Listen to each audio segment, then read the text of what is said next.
Dear Abby Normals, Welcome to Deeply Disturbing Things. the podcast. I'm Macy. And I'm Naomi. And Sarah's at Chuck E. Cheese and may pop in. We'll see. And we're three anxious counselors who like to talk about deeply disturbing things. So join us. Join us. Dive in. All right. We're meeting via Zoom right now because life. I can't even remember who goes first. I think you do. Maybe. Do I? I don't know. Do I? No, I went first because I talked about the sewing machines and the buttons and all that right off the bat. Remember? Oh, that's right. And are you bringing us a part two to that tonight? Part dose coming tonight. Yes. All right. So you get to go first. Okay, I have to take a sip of my special liqueur. I did finish cleaning up the dog poop that happened in my living room right before this. I don't have to smell it the whole time like I did when I was teaching class. So I'm really happy for you that you took care of that. Me too. Still in there though. Still in there. Okay, this topic is one that's very close to my heart and is topical topic.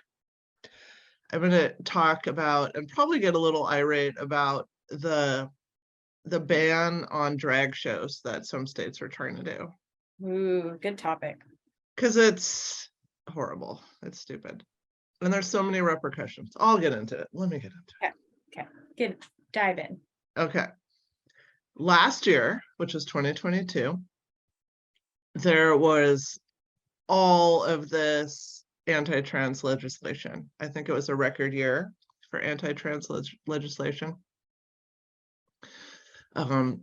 You probably saw the sports bans trying to stop kids from playing on the teams of the gender they identify with, and then all the attempts to ban gender affirming care for youth, going so far as to say it was child abuse. Right. I've been seeing that even recently too. Right. Yeah. I think, it's definitely still recently, but last year I think was when the onslaught really, really stepped up.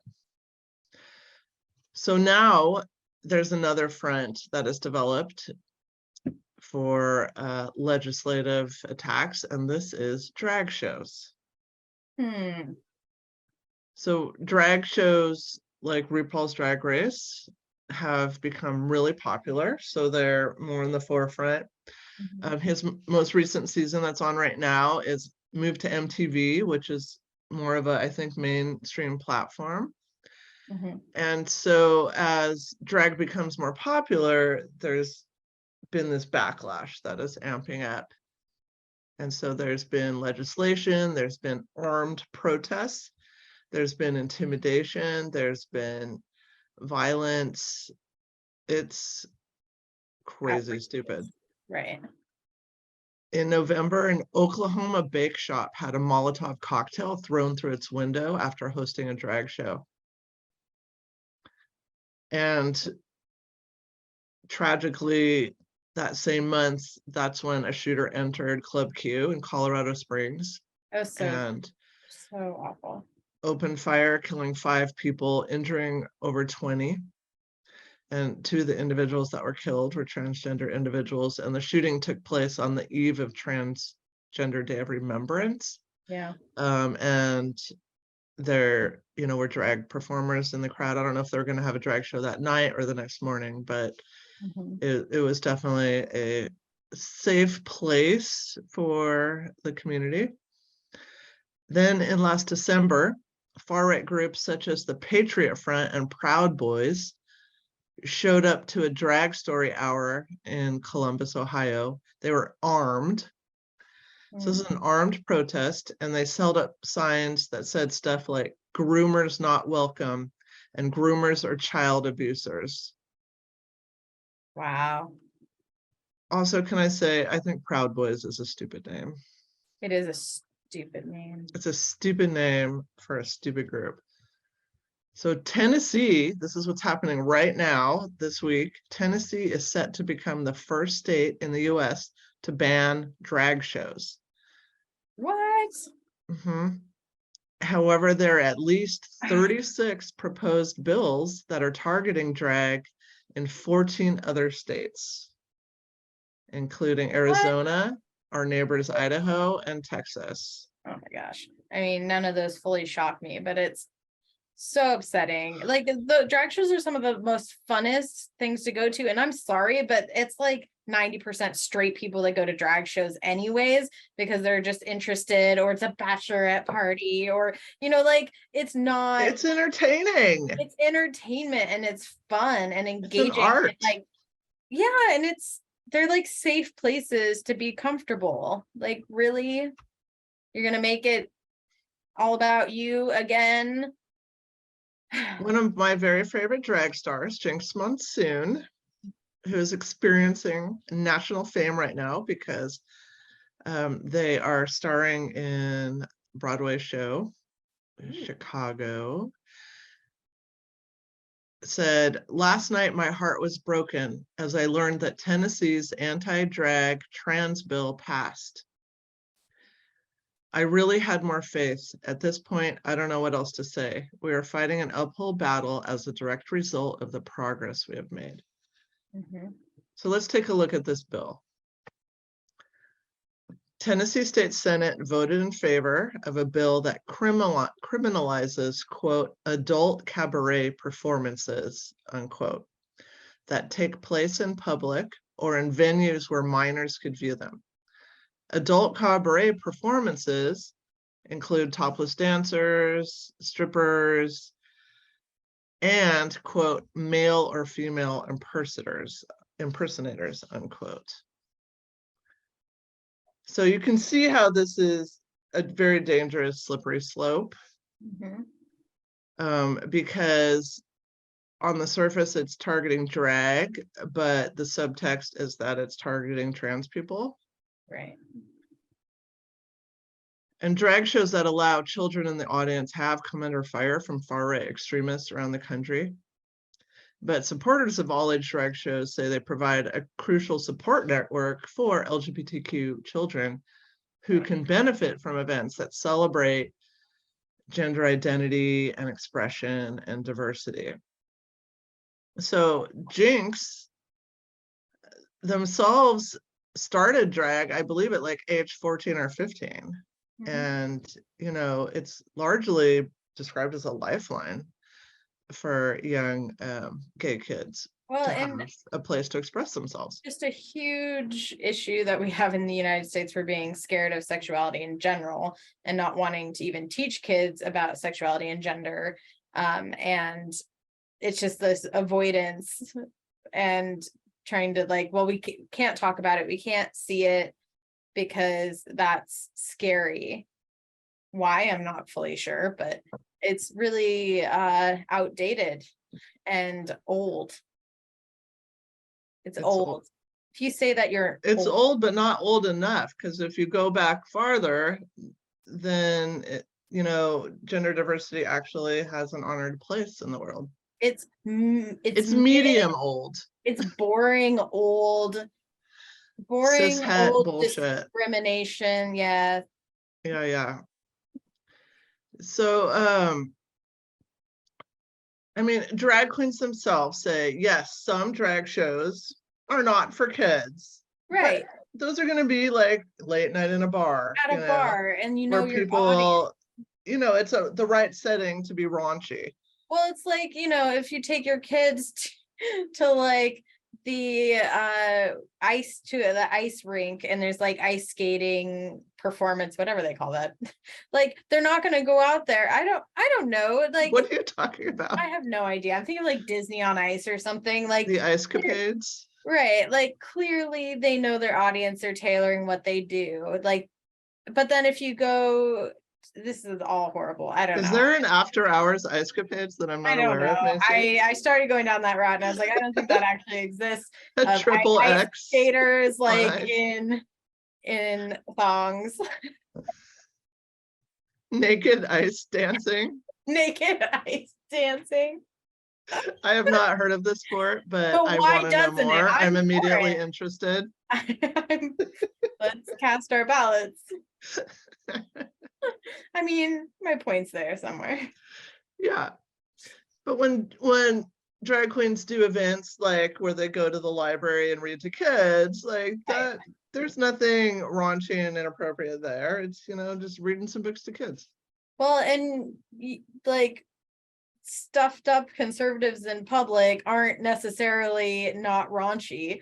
Like they're can They're very well usually the be. worst because they're I was about to say repressed. they're all, yeah, they may be doing the horrible things that's hidden and shameful because they don't know how to express themselves in a healthy, normal way. Like it's normal to express your gender and your identity and your sexuality. It's We had normal. some scandal here with a past mayor, I remember, that really presented themselves as being very Right. like conservative and straight, and like there was some whole like Kerfuffle, side perhaps. thing that came out, and it was a big scandal.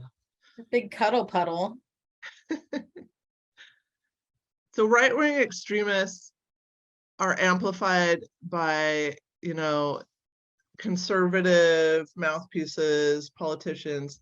They claim that all-age drag shows are damaging to children's mental health and allege, without any I'll say, evidence, show me the evidence, by all means.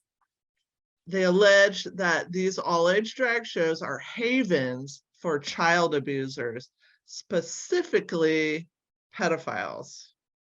Hmm. So this is their whole propaganda now, where they're trying to equate drag queens with being groomers and pedophiles. And they repeat it so much, and then their audience doesn't look like question it. And then it gets published somewhere, and then someone just glances at it, and then it's in their brain. So this reminds me when I was in my master's program, it was like the first intro class in person, and huge auditorium full of new counselors, and our instructor, I didn't know it at the time, but he was gay, and someone raised their hand, and completely inappropriate timing, like related to nothing, says, I want to know when I should tell my children about gay people. And you see him like kind of like okay, and then she cuts him off and goes, because I would not go and tell my 4-year-old about serial killers. And he just paused, he took a breath, the most dignified, like, I respect him so much for this calm breath he took, and he said, I'm going to pretend that you did not just compare gay people to serial killers. And probably around the same time you talk to them about when two people love each other, maybe around that time, whatever that is for you. And it was like, just so. That's a great response. It is. Makes me so angry. People make me angry.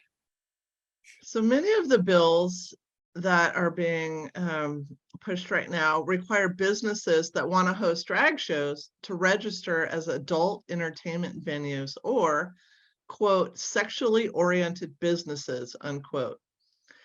Says Kate Ron. I'm probably mispronouncing that last name. It has a mysterious spelling. Does it? It's not RON. No, it's RUANE. So I'm like, is it Ruan? Is it Ron? Maybe there's a lot of silent letters. Is it Rooney? I'm sorry, Kate. Kate R., director of PEN America, which is an organization that works to defend and celebrate free speech. So in most cases, says Kate R., if this passes, it will have the effect of essentially banning drag shows. Because, I mean, look at our local places. We have like Nine, we have the Globe. If they have to register as a sexually oriented business, like they can't do that. That would put them out of business. Well, and it's like all this wrong classification. Google did that to me today. I tried to repost a Black History Month, just something nice about Black History Month, and they flagged it as being politically oriented. How is that? How is drag show now your business is a sexually oriented? That makes it like a porn shop. Yeah, that's what I'm saying. It would effectively ban drag shows. It's terrible. So the proposed legislation often defines drag shows very broadly to include anybody who performs live dressed in clothing not associated with the gender that they were assigned at birth. What? So this is where it becomes extremely problematic, extremely threatening to the trans community, Right. because it really made me think of back in the 60s when it was actually illegal to cross-dress, and this was the Right. whole start of the Stonewall riots, because I was gonna say, yeah, the you talked community about, got pissed and like done with cops raiding them, you know, pulling down clothing to see what genitals were there, and you know, yeah, creating all kinds of violence and havoc. it's horrible. It's setting up a scenario where you have to hide again, because being seen isn't safe, and it's already not safe for many, and it just But nobody wants to go back there. So I'm hoping that anybody listening out there will get angry as I am, and you know, take a stand. This is the time to advocate. So drag, to be clear, is very distinct from being transgender, but many of these lawmakers and pundits have blended the two while pursuing attacks on trans people. So it's a way to kind of, in their mind, you know, capitalize on targeting more than one thing at a time that they hate. And trans and non-binary people and allies are really alarmed by this, because it could be used to target trans people's movements in public, just like back in the 60s when it was illegal. So if the businesses are classified as adult businesses like strip clubs and porn stores, then Arkansas State Senator Gary Stubblefield, a Republican who sponsors the bill, told the Senate, quote, "Putting children in front of a bunch of grown men who are dressed like women cannot have any good outcomes." So it just speaks to such a lack of understanding and ignorance about what this guy is even talking about.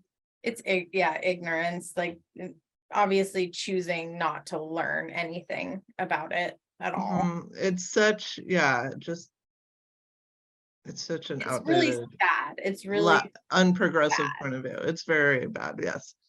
So I watched the HBO series We're Here, cry at the end of every episode. And time again, the queens who go to these small towns are confronted with these right-wing extremists who are protesting their presence in the towns they visit. And often their vitriol involves calling the drag queens pedophiles. So the extreme right wing has fed its base this completely twisted, completely wrong and dangerous propaganda that encourages discrimination, stigma, and hate, and equates being a drag queen with being a groomer and a pedophile. So again, absolutely no evidence that drag performers are out there grooming and abusing children. So I'm just going to do a couple basic definitions. This is just like off of dictionary or Wikipedia or something. A pedophile is somebody who has intense sexually arousing fantasies, urges, or behaviors involving sexual activity with children, generally under age 13. That's not drag queens, who are artists and entertainers and performers. And grooming is an act of manipulation that can be used as a tool for those who are wanting to sexually abuse kids. So usually grooming is employed by a family member or someone else in the victim's circle of trust, such as a sports coach, a teacher, a youth group leader, or others who have natural access and interaction with the victim. They often gain trust within the entire family to gain this access. So again, not drag queens. Comments, Macy? Anything? I Are mean, you it's angry? just, I'm angry. I'm I getting a mean, little like, I know it's just upsetting in general. Like it's as human beings, it's very, I hope that aliens set us straight one day. Like just put, I don't know, maybe they need to like tap these people's foreheads and all of a sudden they're like, oh, I'm not an ignorant dumbass anymore. I'm not an ignorant son of a bitch anymore. Or they just, I don't know, maybe disappear. You know, nothing horrible. Disappear them. They can go into their own little place of ignorance. I don't care. That's fine. So I've ran across a really amazing article that I would say anybody that wants to really find out more about who is behind all of this bullshit, check out an article from the Southern Poverty Law Center that did a really good investigation into who's behind all this. So the article points to those involved in the International Religious Freedom Summit, which just recently happened. And this summit provides a platform for multiple anti-LGBTQ plus hate groups and personalities who cloak their hate in religious rhetoric. So on the surface, International Religious Freedom Summit, that sounds nice. They always I sound want to nice. go. They always Give me a sound nice. trifold brochure, sign me up. Heaven's Gate. It sounds so nice. But that's the whole thing. This hate is cloaked in this religious stuff. So hate groups like, again, these names, the Family Research Council. It sounds scientific. They're doing research. They care about families. They're a council. I have a family. They like families. Great. Or the Alliance Defending Freedom. Hey, I like freedom. Let's defend it. So these names are so misleading. And these groups have both sought and found acceptance within mainstream conservative politics and have become fixtures in the right-wing political movements around the globe. So they are embraced by the International Religious Freedom Summit organizers. And this represents a validation of their strategy to mainstream and normalize their extremism. So you want to know more about these people, Macy? I mean, not really, but I will. Well, because like on the surface, you're like, where is this coming from, right? It just speaks to this or that. Well, this is the source. Family Research Council President Tony Perkins, who spoke at the summit recently, had previously addressed a gathering of the Council of Concerned Citizens, a white nationalist hate group. He frequently attacks LGBTQ plus people, equating them with pedophiles, advocating biblical punishment, promoting the pseudoscientific and dangerous practice of conversion therapy, and espousing the idea that LGBTQ plus rights cannot coexist with religious freedom. So one cannot be without the other. So if you want religious freedom, then LGBTQ plus people can't have rights. You know, his last name starts with a P. Perkins, Tony Perkins. Therefore, he must be a pedophile. That's literally the amount of connection. It's just as valid. So why not? Science, yeah, why not? Yeah, there you go. They also promote the notion that religious freedom includes a right to discriminate against LGBTQ plus people. So you're starting to see this twisted reasoning.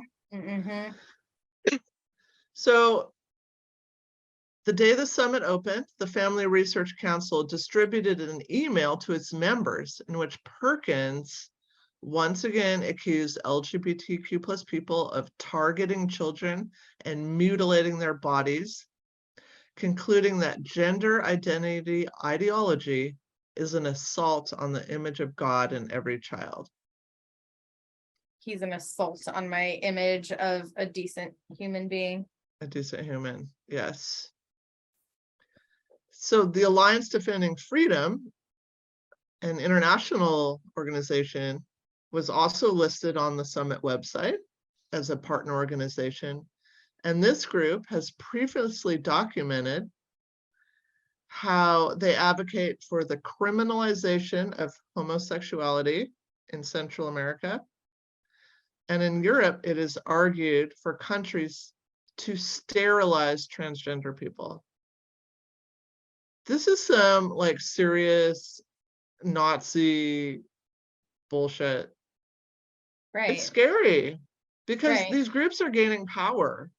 Mhm. And, you know, it started out kind of, they're extreme, they're in the wings, but now they're gaining footholds in mainstream Republican politics, conservative politics. So it's really scary. We need to keep an eye on it. We cannot, you know, sit back and think it's going to go away, because let's remember Hitler. Where there's money, there's and power, there's going to be policy, and that's what's terrifying. So they do promote a license to discriminate legislation that would allow doctors to refuse to treat transgender people. So the Liberty University School of Law contributed enough money to this religious summit to be a convening partner. And this organization was founded in 1971 by Jerry Falwell, who once called AIDS God's punishment for homosexuals. For shame. Another LGBTQ plus hate group called the Liberty Council, who's also involved in the summit, has encouraged civil disobedience to laws that promote LGBTQ plus equality. And the civil disobedience is encouraged in order to uphold God's law. So you see how they're really weaponizing hate towards the LGBTQ plus community. It's terrifying because the listeners are picking it up. A relatively new group called Advancing American Freedom, led by, guess who? Trump. Very close. Former Vice President Mike Pence. Yeah. They're another summit sponsor. And this group claims as members of its advisory board people like Pastor James Jeffress, who said Islam promotes pedophilia, has likened LGBTQ plus people to murderers, said they are prone to disease and dangerous to children. And in a sermon about homosexuality said, although God takes no pleasure in the death of the wicked, there's a point where God's patience will end and his judgment will come. Well, God probably does like pleather, especially a nice skin pant. You know, that's just add some zest in life. Zest, keep it zesty. Keep it zesty, pleather.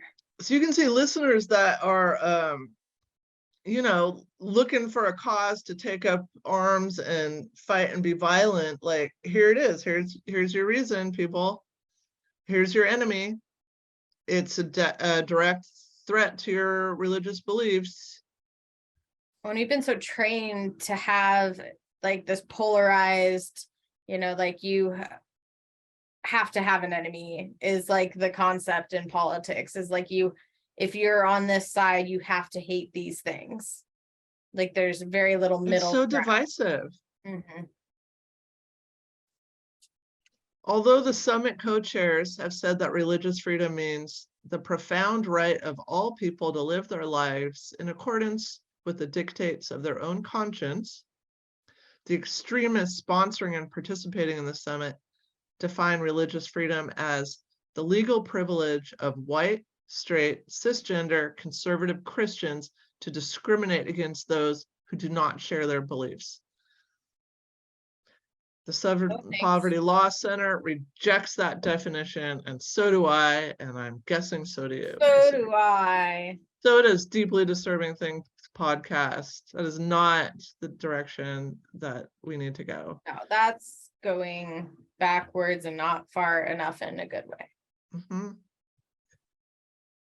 So you can see that there is a link between this messaging being put out there and violence being perpetrated towards the LGBTQ Well, plus and community. that's the only way they can do it too, is then link it with something that makes people angry. Pedophilia, obviously that makes people angry. So like, Right, don't hurt so- my kids. What? They're trying Yeah. to sexually abuse my kids? right, because Trying to it's groom my kids? Yeah. like, who cares? Like, who cares other than if they mess with kids? That's like people saying, okay, now everyone's angry and they're willing to do something about it, and they're not willing to like learn To look other into it. about it. Right. Oh, it's really dangerous. Yeah. So, we always think, oh, it's those other states, right? We think of Washington as being comparatively progressive. Well, there are currently 2 anti-trans bills on the books in our state of Washington. Scary. Tisk, folks, but So, get those off. I know one that. has to do with not being able to discuss gender identity in elementary school age classrooms. So it's scary. We have to be on guard. We have to stand up. So that's my topic. I'm extremely concerned about it. I think everybody needs to be vigilant and, write your political leaders, Mm-hmm. support the side of love. I think, I've had people ask me, like, how do I know I'm on the right side? It's like, if you're on the side of love, that's the right side. Like, always. That's always going to be the right side. Right. There's never bad with that. Right. Mm-hmm. That's my Yes. topic.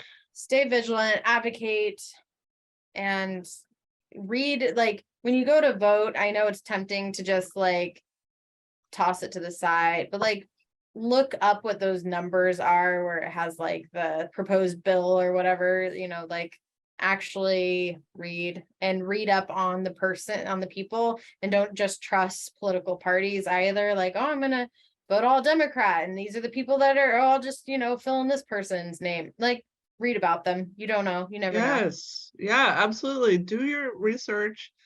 Get your information from diverse sources. Become a savvy connoisseur of information. Good topic. Thank you.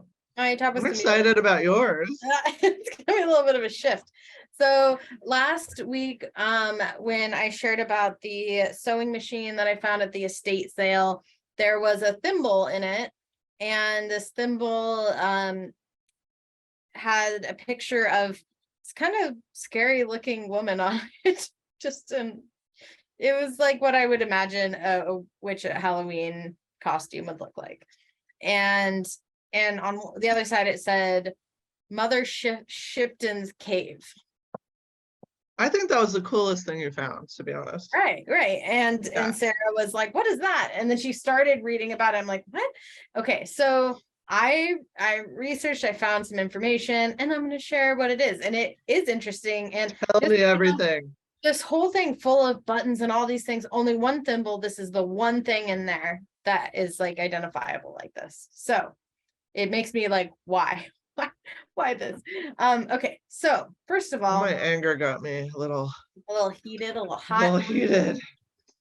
You know what? And just here, I just sat and said like we shouldn't hide our sexuality and all of that. And I literally just before this podcast was like, I know you did. You're like, I'm going out to dinner tonight, and so I have a dress that shows cleavage, and so there, you guys get some. Here, sorry, Dad. The gift. There you go. It's a gift. You're welcome. Rocket. Okay, so first thing I did was look up Mother Shipton's cave, because that's what was on there. Okay, so is there an actual cave? There's a legit cave. And I'm gonna show you a picture. Let me see if I can let me see. I can't. Okay, I can't show you a picture. Okay, I'll imagine it in my mind. Okay, great. It's very cave-like. Actually, you can Google it. I'll Google it. You're over there. You can Google it. So, okay. Mother Shipton's Cave is a real place, and it's at Knaresborough, Northshire, England, near River Nid. Nearby is a petrifying well, also known as a dropping well. Do you know What is what those that? are? I know. I was like, what? So the dropping well is the oldest tourist attraction to charge a fee in England and has been operating since 1630. Okay. So the water of the well is so rich in sulfate and carbonate that artifacts may be put in the well to be petrified and encrusted as a tourist attraction. It happens that fast. What? Yeah. What does a petrified artifact look like? I mean, Like, does it just make it all like it like hard? it like well, have you seen petrified wood, right? It actually kind of like Yeah. hollows it a bit, and yeah, so it does that like instantly. It's the water is so heavy with these with the sulfate and carbonate. Crazy. Yeah, I know. So it's really interesting. I've never heard of that before. Did you say England? Yes, England. Okay. So the place is associated with a legendary soothsayer. Another word I had never known before. Soothsayer is also another term for like a prophet or a prophetess. Love it. So Say all the sooths. I know, Mother Shipton was her name. And this is between 1488 to 1561. Her name was Ursula Southhale. And she was the wife, Ursula Southhale, and reportedly the wife of Toby Shipton. According to a legend, she was born in the cave that is right near this well. Well, Ursula's the name of the sea witch in Little Mermaid. That's very true. You are not wrong. The cave and the dropping well, together with other nearby attractions, like they stay open and are privately run by Mother Shipton's Cave, like an organization that was built around it for protection. So it is a real place. It's still run as a tourist attraction and has been there for a while. So then that brought me to Mother Shipton, Ursula Southhale, Heil. Oh, like Heil Hitler? Heil, yeah, South Heil. Okay, so maybe that's the connection. Both of our topics were connected by Hitler. Okay, I am gonna show you this picture. I'm gonna just paste it over here because it's creepy. Okay, so as I'm like looking up information, this is the picture that pops up and it freaks me out. This is about the time when I told Sarah to stop researching it, that I needed to look at it. Okay. There's Mother Shipton. Whoa, what is that? With either what it's labeled as possibly a familiar or a monkey. Oh, yeah. Is it a like human? It's so little. And the hand is terrifying to me. And wow, Mother Shipton has a serious case of the drop shoulders. Yes. So, and I've seen other pictures that made her look more like the typical. Some shoulder pads would help with that look. Right. So she has sometimes been described as a witch. It was associated with folklore involving the origin of the rollright stones in Oxfordshire. So this is where reportedly a king and his men transformed to stone after failing her test. So I went and looked it up, and like there's like these series of like odd looking and odd shaped stones. And so the legend is that she turned them into stone when they failed a test. Are they megaliths? Maybe. You should ask your son about it. I should. Rollright stones. Rollright stones. Rollright. Like roll to the right. Think that. Rollright stones. Okay, so there in 1610, William Camden actually had a rhyme for this too, that talked about this that happened. The first known edition of her prophecies. So she started prophesizing, and it was printed in 1641, 80 years after she died. The timing suggests that what was published was really kind of that mythical account. It's obviously after, and that there can be issues with that, but there are historical points that she is mentioned by other people, in history, which I thought was really interesting. So they do think that she was a real person, first of all. They do think Okay. she was real. And it's probably because of these other pieces too. So, but the prophecy details came somewhat later. One of the most notable additions was in 1684. It gave her birthplace as Knaresborough, Yorkshire, and a cave as known as Mother Shipton's Cave. The book said that she was hideously ugly, that she married Toby Shipton. I know all these homely. In the eye of the beholder. Come Right. on. Said that her husband was a local carpenter in 1512 and that she told fortunes and made predictions throughout her life. So let's talk a little bit about the history of Mother Shipton. So she was born in 1488 to a 15-year-old Agatha Soothsayer in a cave in North Yorkshire. Born in a cave. Born in that cave, Oh, in that cave. Oh, Yeah. it's her cave from Yeah. birth. The earliest sources of this legend was around 1667. So there's two sources where they talk about this origin story. So one says that she was born during a violent thunderstorm, was deformed, ugly, born with a hunchback and bulging eyes. The source also states that she cackled instead of crying after being born, and as she did, the storm ceased. So historians actually do think that she may have had some physical deformities like a hunchback and maybe a bigger nose than some other people in the region for whatever reason. So she was kind of targeted. Yeah. Based on her appearance. The sources report that Ursula's mother, Agatha, was poor, 15-year-old orphan, had no means to support herself, fell under influences of the devil. Agatha reportedly engaged in an affair resulting in the birth of Ursula. Oh. So there's been some variations of this legend. One said that Agatha herself was a witch and summoned the devil to conceive a child. Well, she was only 15. I mean, is that young at the time, or is that like typical to have kids? I mean, it was kind of written like it was typical. Or maybe not have kids, or at least, I don't know, to be thinking about it or having them. I don't know.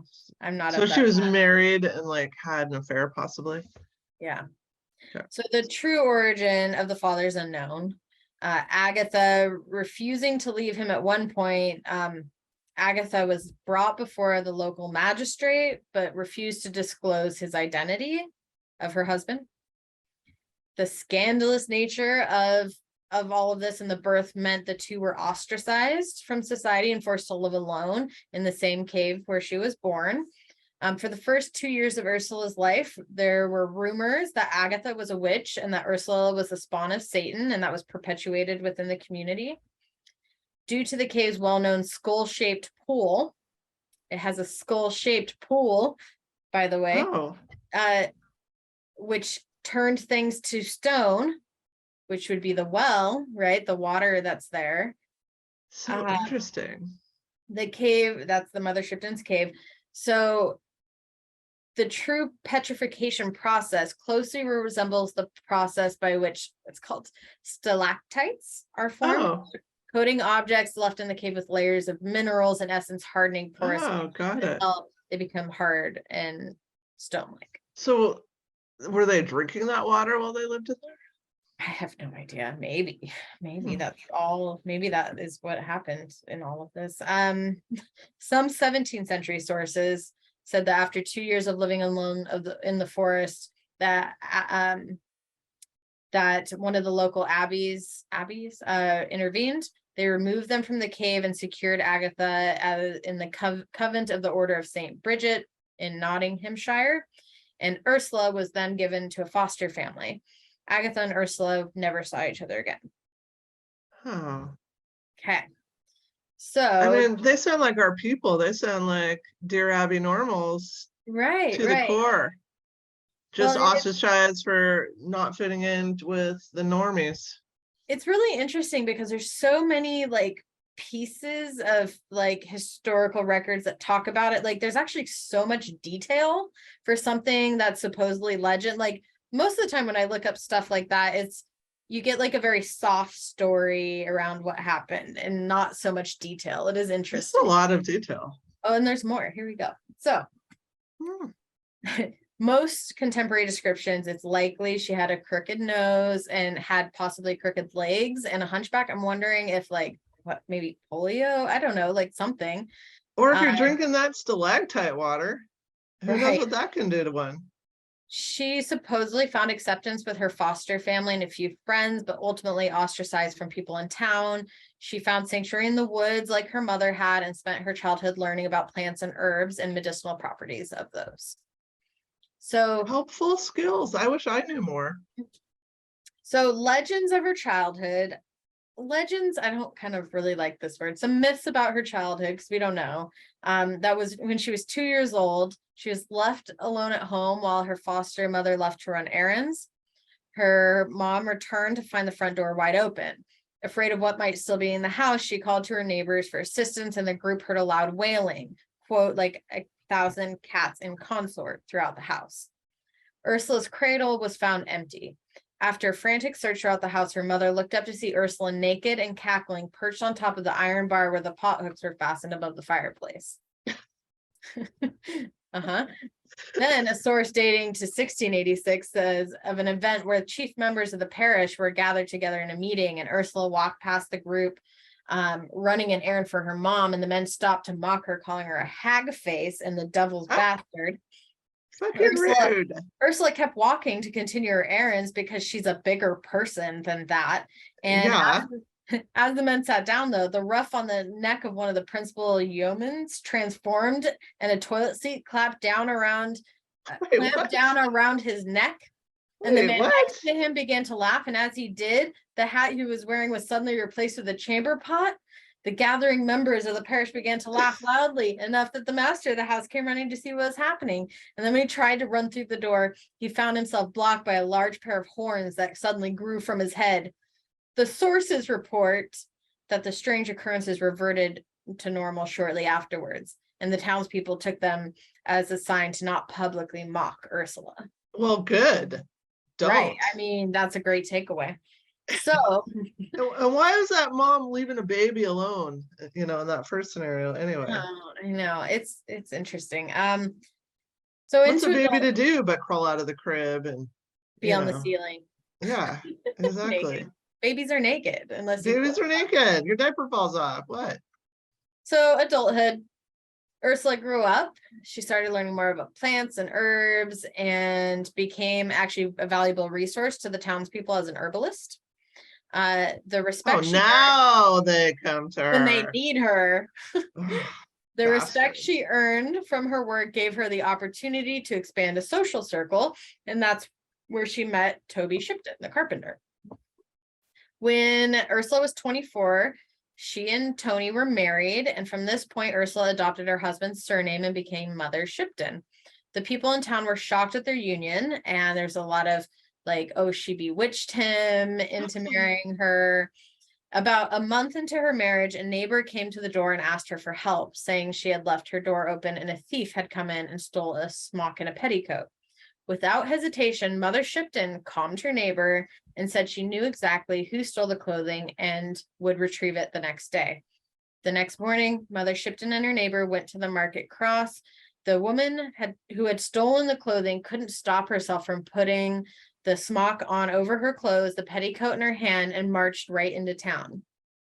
When she arrived at the market cross, she began dancing and danced straight for Mother Shipton and her neighbor, all the while singing, "I stole my neighbor's smock and coat. I am a thief, and here I shout." When she reached Mother Shipton, she took off the smock, handed it over, cursed, and left. I don't know, you can't make this stuff up. 2 years later, in 1514, Toby Shipton died. 2 years after, so he died in 2 years. And the town believed Ursula was at fault. The grief of losing her husband and the harsh words of the town prompted Ursula to move back to the woods where she grew up in the same cave she had been born in for peace from the town. She went back to the cave? Yep. Yeah. So here she continued to create potions, herbal remedies. Mother Shipton's name slowly became more and more well known, and people would travel really far distances to start getting these potions and spells from her. Well, hopefully she had it set up nice, you know. I mean, you could make a cave pretty swanky, I guess. Yeah, why not? She got bolder and started to reveal that she could see the future. She started making small prophecies involving her town and the people. And as her prophecies came true, she began telling prophecies of the monarchy and the future of the world. So in 1537, King Henry, and Roman numerals, what's a V and two I's? 7. King Henry the Seventh wrote a letter to Duke of Norfolk where he mentions a witch of York, believed by some to be a reference to Shipton. So this is the prophecies. Water shall come over Ouse Bridge, and a windmill shall be set upon a tower, and an elm tree shall lie at every man's door. Okay. So the river Ouse was the river next to York. So she says over Ouse Bridge, and Ouse Bridge was the bridge over the river.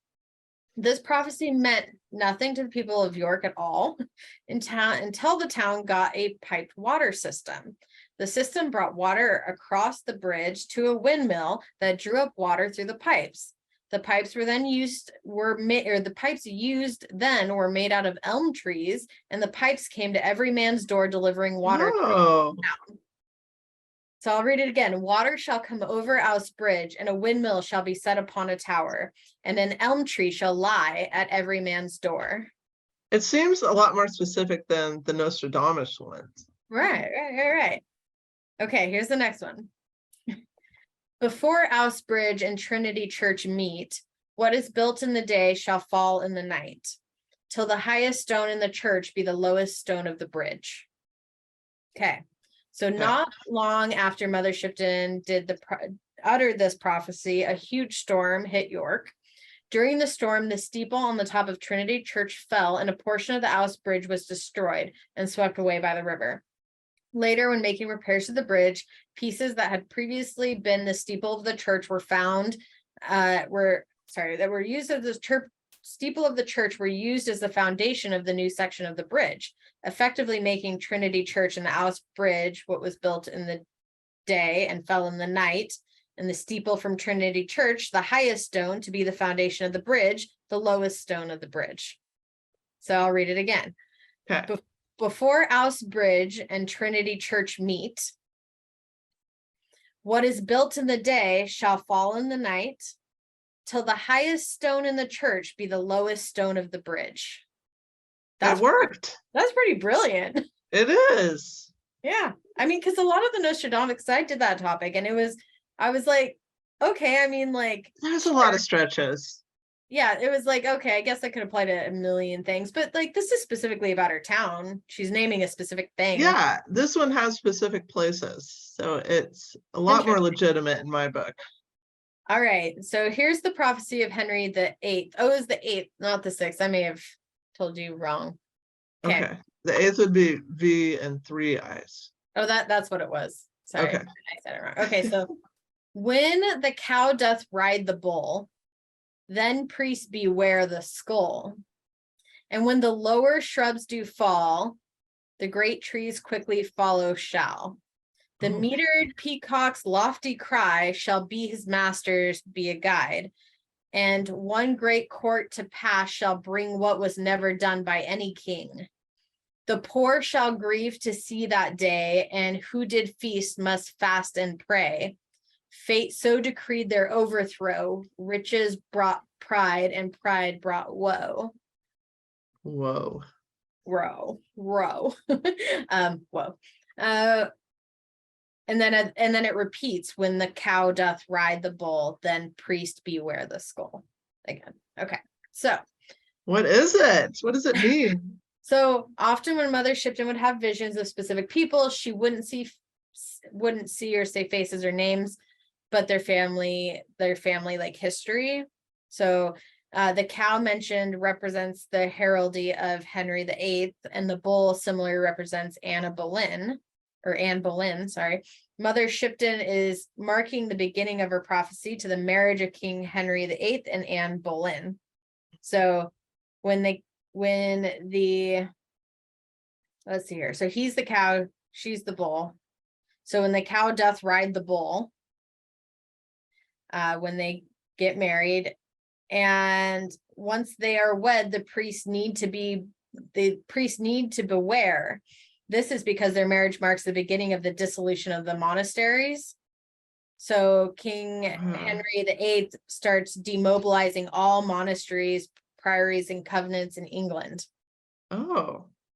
Many priests, both religious and secular, lost their lives for pressing against the laws made to limit the Catholic Church's power during this time.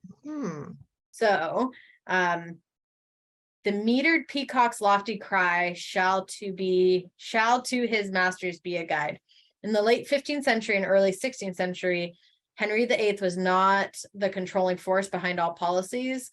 The man who was controlling figure was King's chief advisor, Tommy Wolsey. Tommy Wolsey was the son of a butcher who rose up and became chancellor and then cardinal of the Catholic Church. He was the king's chief advisor and a controlling figure. Wolsey was often described as the alter rex, the other king, because of how much influence he had.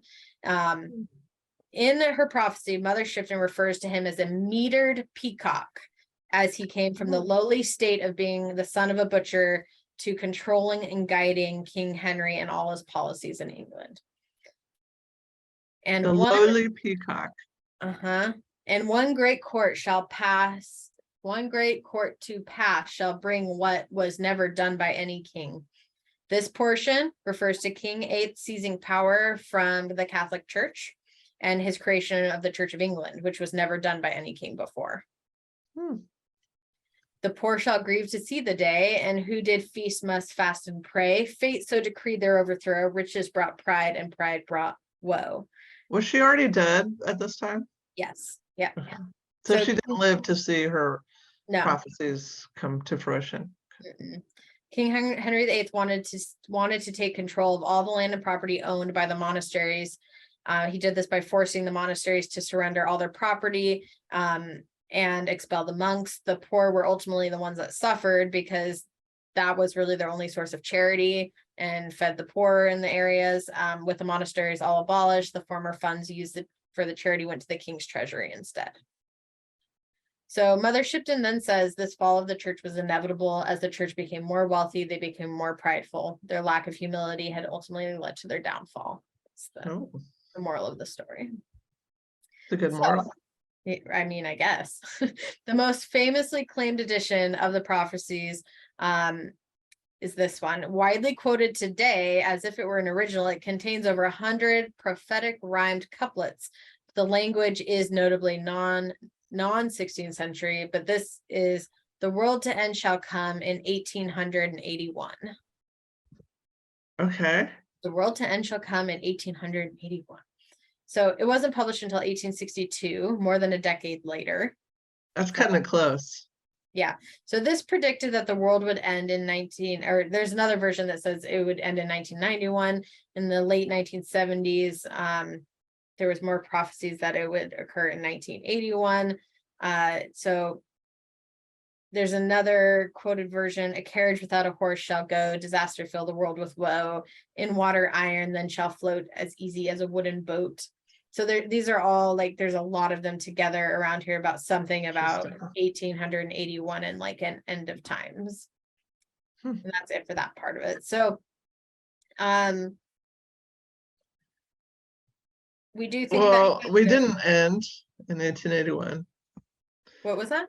We didn't end in 1881, so we didn't, or 1981 or 1991 or 18. I mean, I don't know. So really the legacy, her name has been associated with many tragic events and strange going-ons in the UK and as well as North America and Australia.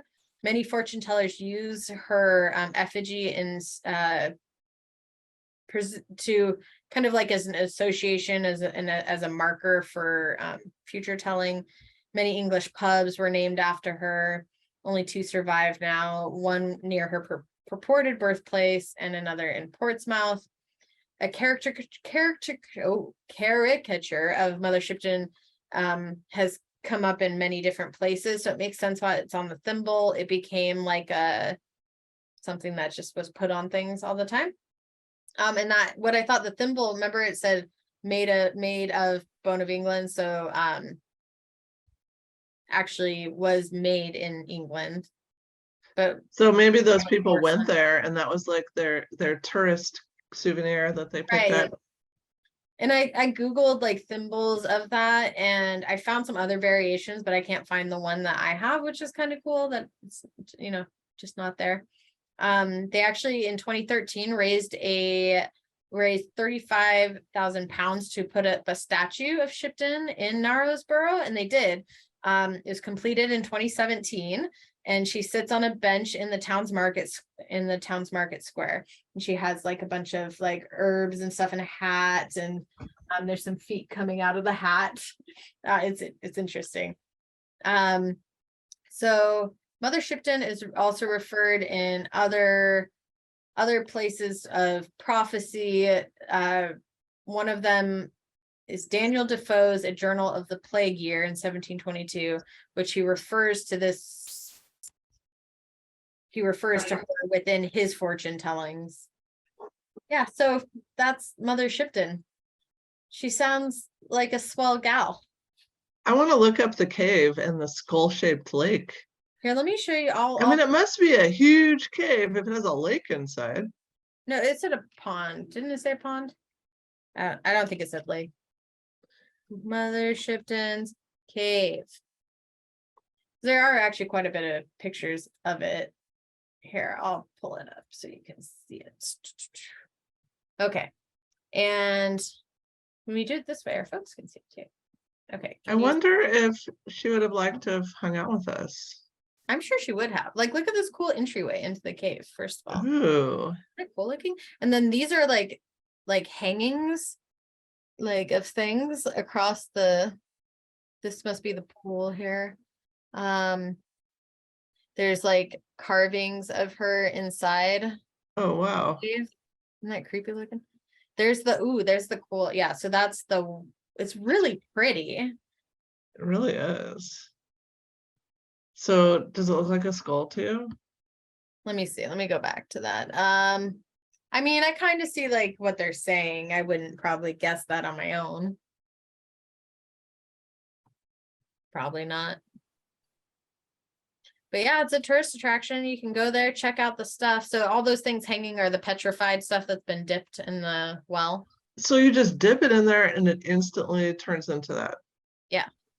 That is crazy. So that was 100% want to go. A very cool find that brought up a topic I never would have known to like. No. Just think there's so many cool things like that we have yet to discover in life. Right. Always. What would you dip in the pool? Everything. They probably charge money, I imagine. Probably like per dipping or whatever. Per dip, yeah. Yeah. All right. Well, we didn't get to see Sarah. Sad. I guess she's probably caught up in a crawl tube at Chuck E. Cheese, or caught up in like one of those singing things with the giant rat. 100% that happened. Do you want to give a plug before we sign off?